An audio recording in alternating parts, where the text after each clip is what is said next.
You found the perfect Airbnb property. The numbers look great. The area is a vacation hotspot, and similar properties nearby are pulling in $4,000 a month on Airbnb. You run the math and it works. You call a lender and they tell you they can't use that income to qualify you. Wait, what just happened? Stay with me because this is going to save you a serious headache. Here's what most short-term rental investors don't know going into the 2026 market.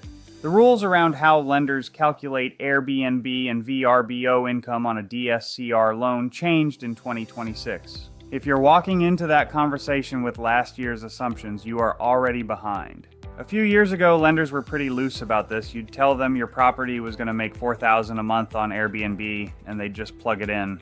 That stopped happening. Lenders got burned. Occupancy dropped in a lot of markets. The income people projected didn't match what actually hit the bank account. So the whole industry tightened up. That doesn't mean you can't do this. It means you need to know what you're walking into before you pick up the phone.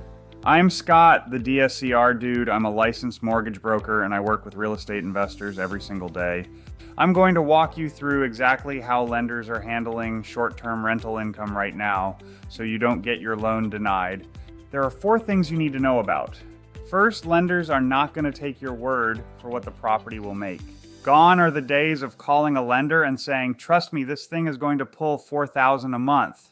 In 2026, they want documentation from a third-party source, and that source needs to be one of 2 things, either AirDNA or a 1007 appraisal with a rent analysis.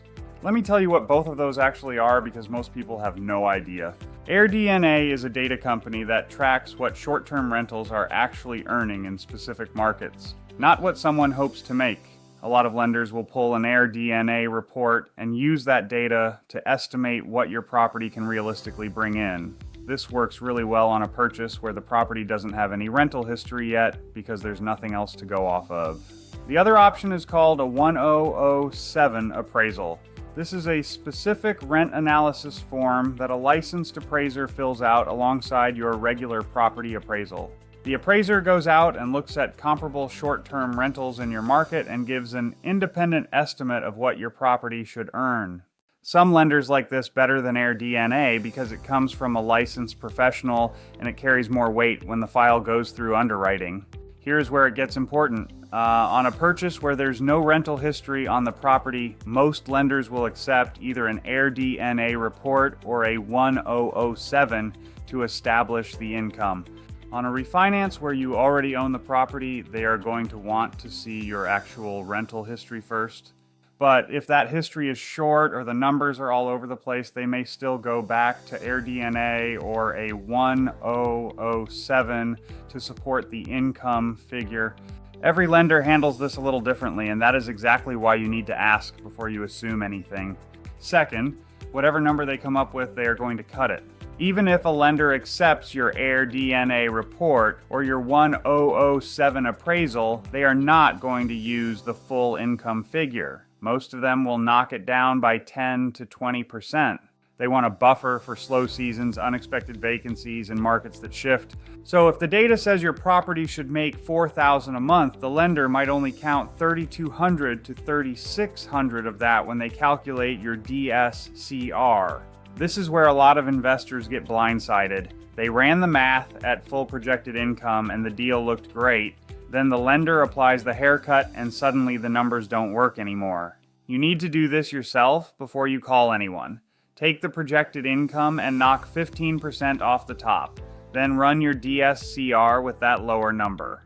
If the deal still works at that conservative figure, you're in good shape. If it only works at full projected income, you need to rethink the deal. Third, not every lender will even touch a short-term rental.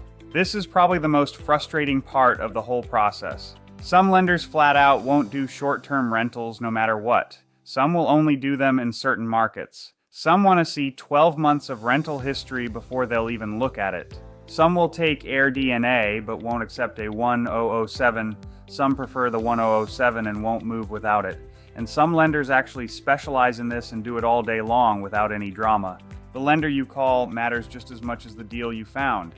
If you call the wrong lender on a short-term rental deal, you are going to waste weeks of your time and walk away thinking it can't be done when it absolutely can.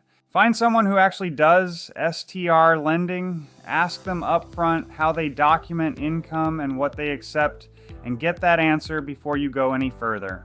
Here is what this looks like when it actually goes right. You find a vacation rental in a strong market. Before you call anyone, you pull the AirDNA report yourself.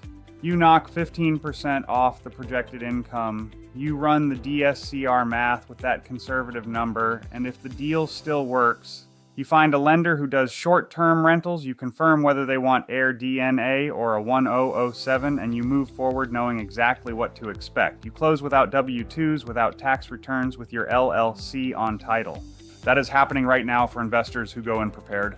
If you've ever gotten burned by a lender who changed the terms on you at the last second, hit us up. We may be able to help.